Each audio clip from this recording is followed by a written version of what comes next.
فوز امری اللہ ان اللہ بصیر بالعباد ولا حول ولا قوة الا باللہ العلی العظیم حسبنا اللہ ونعم الوکیل نعم المولا ونعم النصیر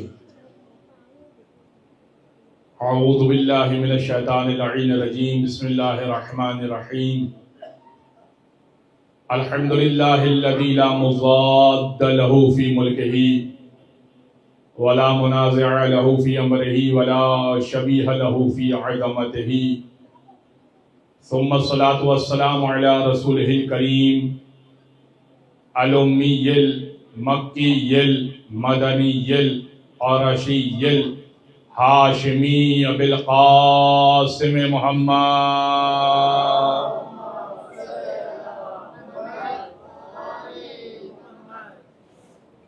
وعلى أهل بيته الطيبين الطاهرين واللعنة الدائمة على أعدائهم أجمعين من يوم ظلمهم وعداوتهم إلى قيام يوم الدين أما بعد فقد قال الله سبحانه وتعالى في كتاب مبين بسم الله الرحمن الرحيم يوم ندعو كل أناس بإمامهم وقال تبارک و تعالی فی کتاب مبین ایضا وجعلناهم ائمة یہدون بامرنا ووحینا الیہم فعل الخیرات واقام الصلاة وایتاء الزکاة وکانوا لنا عابدین صلوات علی محمد وآل محمد.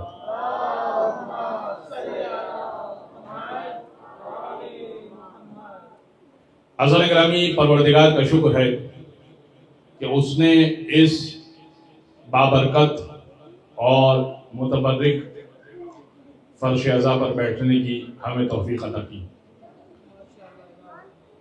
بہت لوگ ہیں جو مجلس کا نام سن کے چڑھ جاتے ہیں، ان کو ذکر ابا عبداللہ، ذکر علی اور ذکر حسین برا لگتا ہے. یہ ان کی خاندانی مجبوری بھی ہے اور نسلی خرابی بھی ہے، اس لیے کہ دو ہی طرح کے لوگ بغض علی رکھتے ہیں. ایک حدیث ذکر کر رہا ہوں اور ہو سکتا ہے کہ آپ کو تھوڑی گرا گزرے، لیکن سنیے گا. بغض علی کی بات کر رہا ہوں میں، بغض علی کی، کہ دو ہی طرح کے لوگ، نبی نے فرمایا کہ دو ہی طرح کے لوگ بغض علی رکھتے ہیں. ایک وہ جو ولد الزنا ہوتا ہے، ایک وہ جو ناپاکی کے دوران پیدا ہوا ہوتا ہے. یہ دو طرح کے لوگ ہوتے ہیں کہ جن کے دل میں بغض علی ہوتا ہے.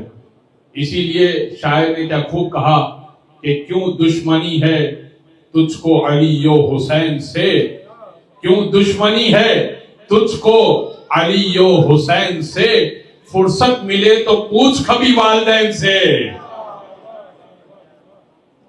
حضرت گرامی، یہ ذکر اس لیے ہے تاکہ ایک ٹیسٹ بھی ہو جائے.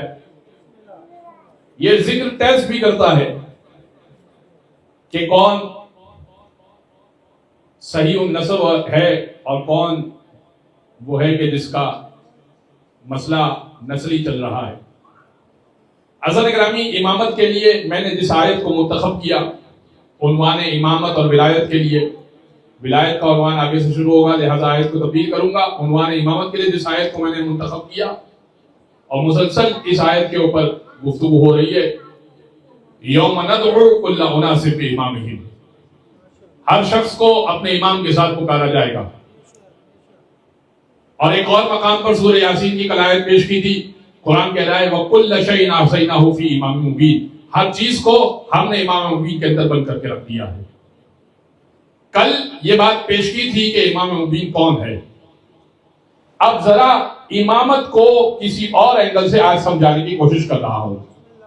دیکھیے، اب تک یہ بات آپ سمجھ چکے کہ امامت ہر لہجے میں ہو، کسی بھی لہجے میں ہو، امام امام ہوا کرتا ہے. اب آئیے اس بات کو سمجھیے کہ کوئی چیز امام سے منسوب ہو جائے تو اس کی کیا حیثیت ہوا کرتی ہے. اور یہ تعارف امامت کا مسلم ابن عقیل نے کروایا ہے. کمال کا تعارف ہے. اور اگر آپ نے اس خطبہ مسلم ابن عقیل کو سمجھ لیا اور سن لیا تو بڑا مزہ آئے گا, بڑا لطف آئے گا. مسلم ابن عقیل کوفہ بھیجے گئے تھے حالات معلوم کرنے کے لیے. مسلم ابن عقیل کوفہ پہنچے, مسجد میں ظہر اور عصر کی نماز کے دوران ایک خطبہ دیا امام حسین کی شان میں اور امامت کی شان میں, کہ امامت کیا چیز ہوتی ہے اور امام حسین کا مقام کیا ہے. وہ خطبہ آپ کی خدمت میں پیش کروں گا, انشاءاللہ آپ کو لطف آئے گا. 2 خطبوں کے درمیان نمازی ہے 18,000. اللہ آپ کو مسجد کوفہ کی زیارت کروائے. نمازی ہے 18,000. مسجد کوفہ بہت بڑی مسجد ہے. ان نمازیوں کے درمیان یہ خطبہ پیش کیا. کہا بسم اللہ الرحمن الرحیم الحمدللہ الذی خلق محمدا وعلیا دلیلا لذاتہ. حمد ہے اس پروردگار کی جس نے محمد اور علی کو اپنی ذات پر دلیل بنا کر بھیجا. میں آپ کو تھوڑا سا اور آسان کر دیتا ہوں. حضرت گرامی, ہم نے اللہ کو کیسے پہچانا ہے؟ ہم نے اللہ کو ایسے پہچانا ہے کہ پتھر کو دیکھا, شجر کو دیکھا, حجر کو دیکھا, حجر یعنی پتھر, حجر کو دیکھا تو اللہ کو پہچانا, شجر کو دیکھا تو اللہ کو پہچانا, پہاڑ کو دیکھا تو اللہ کو پہچانا. بھائی اسی طرح اللہ کو پہچانا نا کہ کوئی چیز ہے تو یقیناً خالق ہے. یہ درخت ہیں تو خالق ہے, یہ پہاڑیں ہیں تو خالق ہے, یہ دریا ہے تو خالق ہے. تو میں نے اور آپ نے اللہ کو ایسے پہچانا ہے کہ پتھر اور حجر اور شجر کے ذریعے سے پہچانا ہے. مسلم کہہ رہے ہیں نہیں, اپنی معرفت کا مقام تھوڑا بلند کرو. الحمدللہ الذی خلق محمدا وعلیا دلیلا لذاتہ. ہم ہے اس پروردگار کی جس نے محمد اور علی کو اپنی ذات پر دلیل بنا کر بھیجا. تم محمد اور علی جیسا نہیں لا سکتے, کوئی ہے جو ان کا خالق ہے, کوئی ہے جو ان کا خالق ہے. تو ہم ہے اس پروردگار کی کہ جس نے محمد کو پیدا کیا اور علی کو پیدا کیا اپنی ذات پر دلیل بنا کر. وَقَامَهُ مَقَامَهُ فِي سَائِرِ بَرِيَّاتِهِ. اور ان دونوں کو اپنے قائم مقام قرار دیا. یعنی اب میں اس کو سمجھاتا ہوں. قائم مقام قرار دیا یعنی کیا مطلب؟ مطلب یہ کہ جب بھی تم محمد کے خلاف بولو گے اللہ آیتیں اتارے گا. جب بھی تم پروردگار کے خلاف بولو گے محمد مصطفیٰ بات کریں گے. اور دونوں نے مل کر یہ طے کیا ہے کہ جیسے ہی علی کے خلاف بات کی جائے گی ادھر اللہ بھی آیت اتارے گا, ادھر محمد مصطفیٰ بھی بولیں گے. اپنے قائم مقام قرار دیا ہے تاکہ یہ نافذ کرے شریعت کو. میں خطبے کو تھوڑا سا مختصر پیش کروں گا, طویل خطبہ ہے اس لیے کہ مجھے اپنی بات کو سمجھانا ہے فقط. اب سنیے گا کہ وَلَيْسَ لَهُمَا وَارِثٌ وَلَيْسَ لَهُمَا وَارِثٌ عَلَى وَجْهِ الْأَرْضِ سِوَى الْحُسَيْنِ. اور جب ان دونوں کا کوئی وارث نہ بچا نا محمد و علی کا سوائے حسین کے. محمد کے وارث کون تھے؟ علی. اور علی کے وارث کون تھے؟ حسن. جب ان دونوں کا کوئی وارث نہ بچا نا سوى الحسین. کون حسین؟ کلیم القرآن, قرآن سے باتیں کرنے والا حسین. المناجی بالرحمان, رحمان سے مناجات کرنے والا حسین.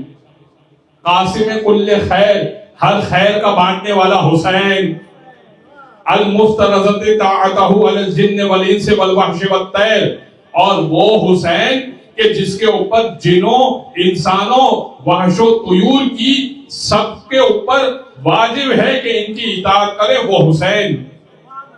امام حسین کا تعارف کروایا اور پھر کہا کہ فاقلو یا اہل الکوفہ, اے اہل کوفہ عقل تو رکھو, تھوڑی سی عقل تو رکھو. حل تستطیع ان تعقلوا, اگر تمہارے پاس استطاعت ہو عقل رکھنے کی بھی. اترکتم ابا عبداللہ الحسین, کیا تم ابا عبداللہ الحسین کو چھوڑ رہے ہو؟ پھر امام حسین کا دوبارہ تعارف کروایا مسلم ابن عقیل نے. مصباح الصلاۃ و نور المحراب و خلاصۃ الوجود و تفسیر الکتاب, وہ جو نماز کی روشنی ہے. دیکھیے عزیزان گرامی, میں اور آپ جب نماز پڑھتے ہیں نا تو نور حاصل کرتے ہیں. نماز کہاں سے نور حاصل کرتی ہے؟ نماز نور حاصل کرتی ہے حسین ابن علی کی طاقت سے. وَنُورَ الْمِحْرَابِ، محرابوں کے اندر جو نور ہے، زینتیں ہیں، وہ میرے کھڑے ہونے سے یا کسی اور امام کے کھڑے ہونے سے نہیں ہوگی. جب حسین محراب میں کھڑے ہوں گے تو محراب نور سے مزین ہو جائے گا. وَخُلَاصَةَ الْوُجُودِ وَتَفْصِيلَ الْكِتَابِ، اور وجود کا خلاصہ کر لو تو ایک حسین کی ذات بنتی ہے. کیا مطلب؟ اگر محمد اور علی اور فاطمہ اور حسن ان سب کو خلاصے میں جمع کرنا ہو تو حسین کی ذات کو دیکھ لینا. خلاصۃ الوجود و تفصیل الکتاب. اور اگر قرآن سمجھ میں نہ آئے نا، وہ تفصیل الکتاب، اگر قرآن سمجھ میں نہ آئے نا تو قرآن کی تفسیر جو ہے نا وہ حسین کی ذات ہے. للشارب الخمر واللعب بالکلاب، اس کے لیے، اس حسین کے لیے تم نے چھوڑ دیا.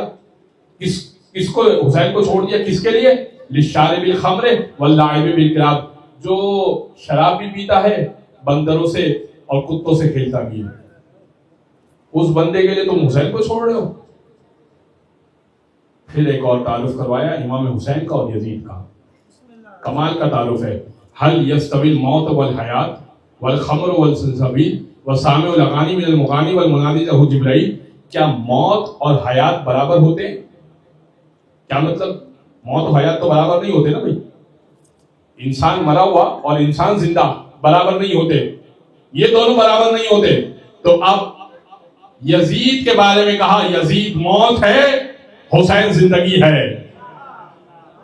حل یستوی الموت والحیات، کیا موت و حیات برابر ہوتے ہیں؟ دیکھو یزید موت ہے، حسین زندگی ہے. والخمر والسلسبیل، اور کیا شراب اور جنت میں بہنے والی نہریں برابر ہوتی ہیں؟ نہیں ہوتی. تو ایک ہے شراب، ایک ہے جنت میں بہنے والی نہریں. اور پھر فرمایا والسامع الاغانی من المغانی والمنادی لہ جبرائیل. میں جس نقطے پہ لانا چاہتا تھا، اس لیے کہ میں نے بیچ میں سے بہت سارا خطبہ چھوڑا ہے، آخری نقطہ پیش کروں گا انشاءاللہ. آپ کے اذہان متوجہ ہوں گے تو اس نقطے کو سمجھیں گے.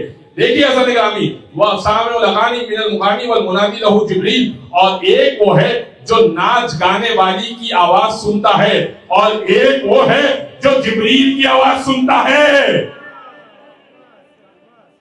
حسین وہ ہے جو جس کے کانوں میں جبریل کی آواز آتی ہے.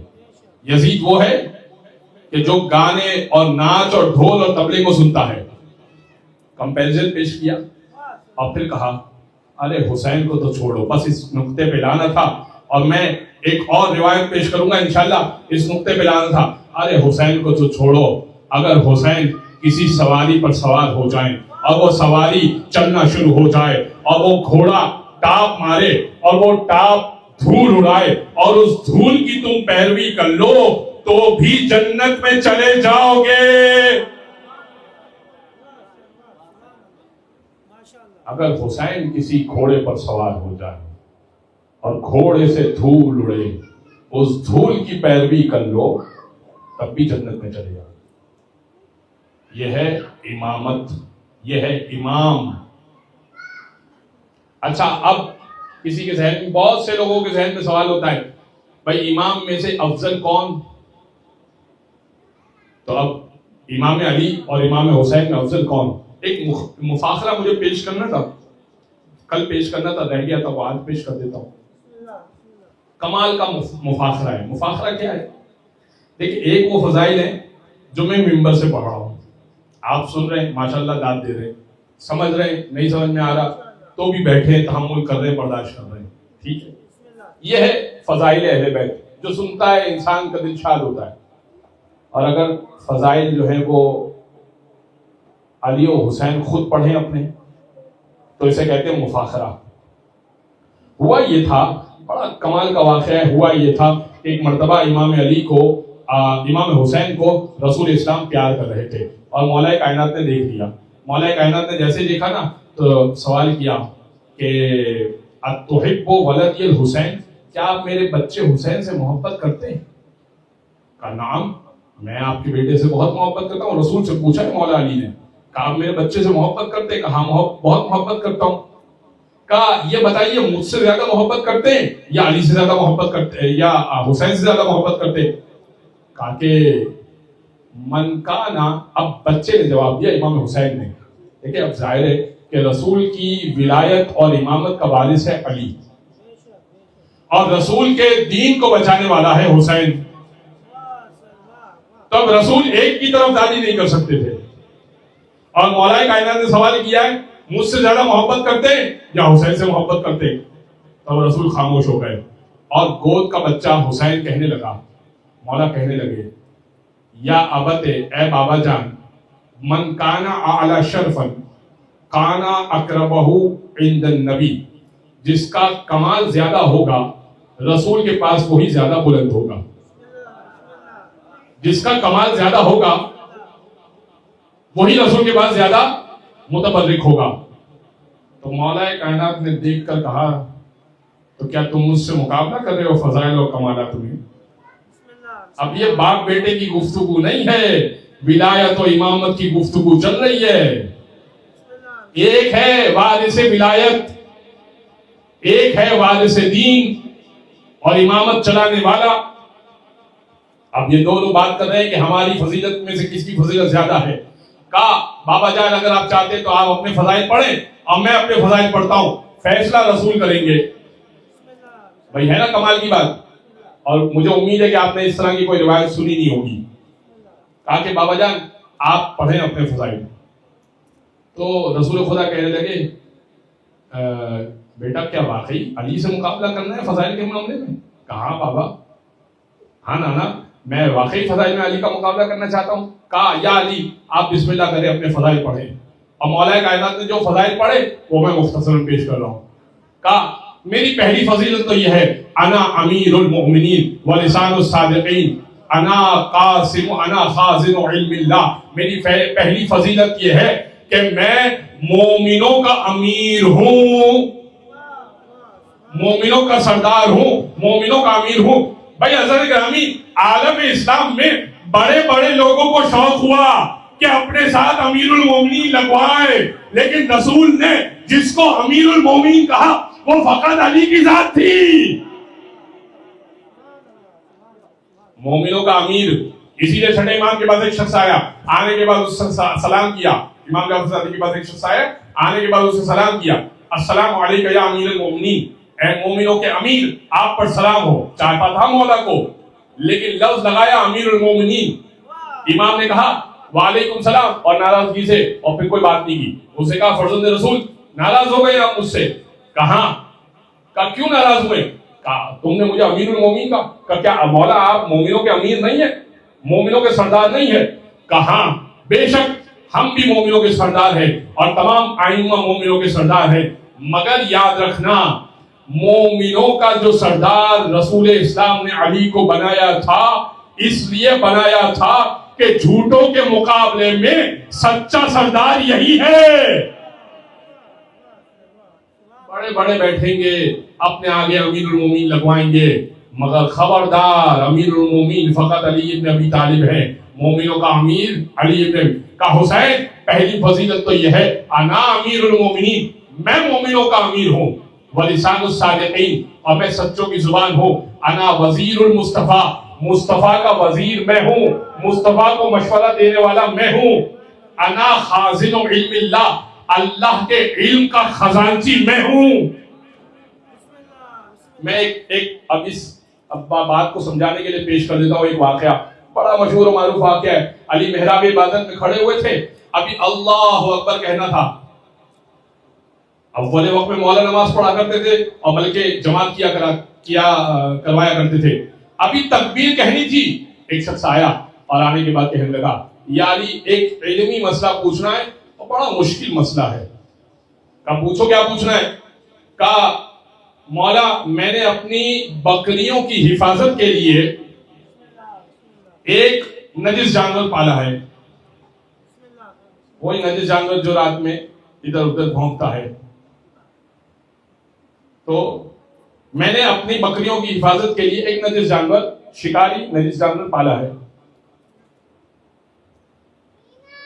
کہ یہ ہوا میرے ساتھ یہ ہے کہ اس نجس جانور اور ان بکریوں کی ملاپ سے ایک عجیب سا جانور پیدا ہوا ہے. اب آپ یہ بتائیے کہ اس کو میں حلال تصور کروں یا نجس اور حرام تصور کروں؟ بھائی اسے اگر بکری یا بکرا مانیں گے تو کھا بھی سکتے ہیں، پاک بھی ہے، اور اگر نجس جانور سمجھیں گے تو ظاہر ہے کہ اس کے گیلاہٹ سے بھی بچنا پڑے گا، اس کی پیشاب پکانے سے بھی، اور اگر کسی چیز کو چاٹ لے تو مسئلہ ہے. کیالی یہ بڑا مشکل مسئلہ ہے، کیا سمجھوں؟ اب وہی جواب دے سکتا ہے، توجہ رکھیے گا میرے اس جملے پر، کیونکہ یہ بات جو کر رہا ہوں میں بہت امپورٹنٹ کر رہا ہوں. اس مسئلے کو جواب دینے کے لیے وہی بات کر سکتا ہے، وہی شخص جواب دے سکتا ہے جس نے بایولوجی کی بھی ہو، جانوروں کے علوم تک سے واقف ہو.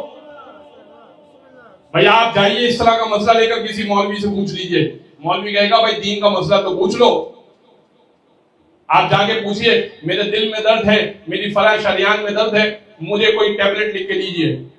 وہ کہے گا بھائی طب کا ماہر میں نہیں ہوں، ڈاکٹرز بہت موجود ہیں، کیونکہ میری فیلڈ نہیں ہے. تب وہ مسئلہ لے کر آیا تھا جانوروں کے بارے میں. علی کو کہنا چاہیے تھا بھائی جاؤ یہ تو جینڈر کا مسئلہ ہے، یہ جا کر تم کسی ڈاکٹر کو دکھا دو اپنا وہ والا جانور، وہ طے کر لے گا. لیکن مولا ابھی تکبیر کہنے والے نماز اول وقت سے نکل جائے گی.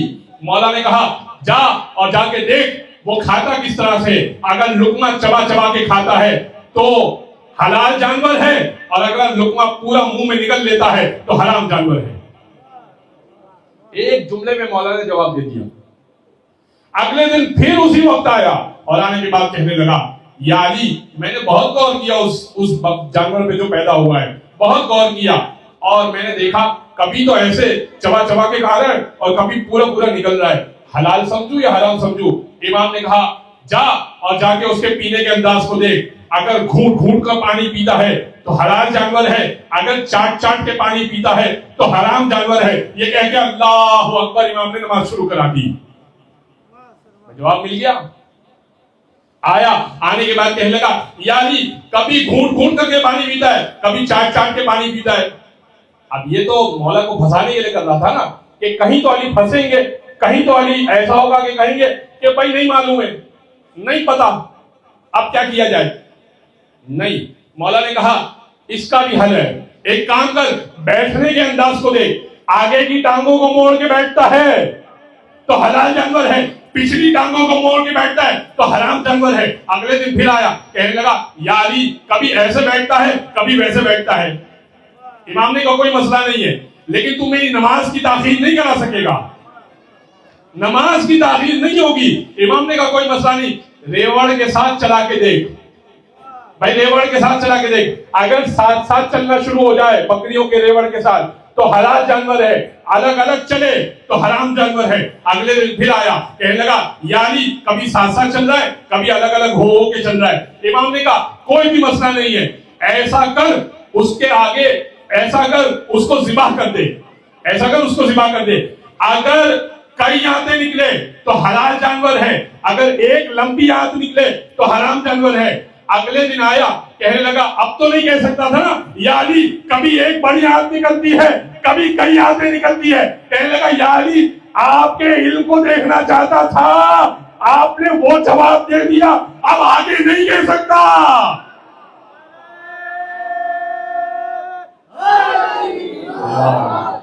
توجہ ہے، علم علی، علم علی. تو امام نے اپنی فضیلت پڑھی، کیا پڑھی؟ کہا انا خازن علم اللہ، کہ اللہ کے علم کا خزانچی میں ہوں، علم اللہ کا ہے، چابی میرے پاس ہے. بھائی آنا میرے پاس ہی پڑے گا، پوچھنا میرے پاس ہی پڑے گا. ایک اور واقعہ سنا دیتا ہوں، بڑے بڑوں کے دور کا واقعہ ہے جنہوں نے منصب علی کو چھین کر بیٹھ تو گئے. اب دیکھیں حضرت گرامی، میں ایک مثال دے رہا ہوں، یہ مثال اگر سے کہ اتنی اچھی نہیں ہے لیکن سن لیجئے اس مثال کو. مثال کے طور پر کوئی من چلا کیسے ہی اٹھ کر باہر سے آ جائے اور کہے کہ قبلہ سائیں حضور ہمیں اجازت دیجئے، کل جو 5ویں مجلس ہوگی نا تو اس منبر پہ میں بیٹھ کے پڑھ دوں گا. کوئی کسی بھی سلسلے سے تعلق رکھتا ہوں، کسی بھی مطلب آ جائے اور آنے کے بعد کہے آپ پڑھنے کے لیے اجازت دے منصب پہ میں بیٹھ جاؤں گا. بیٹھ تو جائے گا, مائک بھی آگے لگ جائے گا, تو پڑھے گا کیا؟ یہی تو سمجھا رہا ہوں. علی سے خلافت تو چھین لی, علی سے اپنے زوم میں امامت تو چھین لی, منصب پہ بیٹھ بھی گئے. اب یہودی بھی آ رہے ہیں اپنے سوالات لے کر, عیسائی بھی آ رہے ہیں سوالات لے کر. ایک کام کرو, علی کو بلاؤ, علی سے پوچھو. تو بھائی تم ادھر جاؤ نا, تم ادھر جاؤ. اسی لیے علی نے اور بقیہ نے خطبوں میں فرق دیکھیے گا. بقیہ افراد کا خطبہ اور تھا, علی کا پہلے دن خطبہ اور تھا. بقیہ افراد میں سے ایک شخص نے جب منبر پہ گیا تو مسجد نبوی پہ جانے کے بعد کہنے لگا, اے لوگوں, میرے ساتھ ایک شیطان ہوا کرتا ہے جو مجھے کبھی کبھی تاریخ میں دیکھ لیجئے گا, جو مجھے کبھی کبھی بہکا دیا کرتا ہے. اگر سیدھا چلوں تو ساتھ ساتھ چلتے رہنا, اور اگر بھٹک جاؤ تو اصلاح کر دینا. اگر تمہاری اصلاح ہم ہی کر لیں تو ہم منصب پہ نہ بیٹھ جائیں. بھائی تم کیوں بیٹھے ہو, ادھر جاؤ. اور کمال دیکھیے گا علی ابن ابی طالب کا, جو پہلا خطبہ تھا وہی پیش کروں گا. ایک کا میں نے پیش کر دیا مختصراً, اور دوسرے کا مولا کائنات کا جس کو ہم امام مانتے ہیں اس کا خطبہ سنیے گا. کمال یہ تھا, مسجد نبوی میں 3 زینے والا منبر تھا, اور چوتھا زینہ وہ تھا کہ جس پر نبی بیٹھا کرتے تھے. اللہ آپ سب کو مسجد نبوی کی زیارت نصیب فرمائے. ٹھیک ہے, تو اب سب لوگ آئے. آنے کے بعد حالات اتنے کشیدہ ہو گئے, سب نے کہا یا علی آپ آ جائیے, آپ آ جائیے, مدینہ کے حالات کو سنبھالیے. امام نے کہا آپ آئے ہو, 25 سال بعد آئے ہو. کہا ہم حجت قائم کریں گے اللہ پر کہ ہم تو علی کے پاس گئے تھے, علی نے بیعت نہیں لی ہم سے. کہا اگر یہی بات ہے تو مسجد میں آ جانا, کل مسجد نبوی میں آ جانا. پورا مدینہ مسجد نبوی میں جمع ہوا ہے, کھچا کھچ.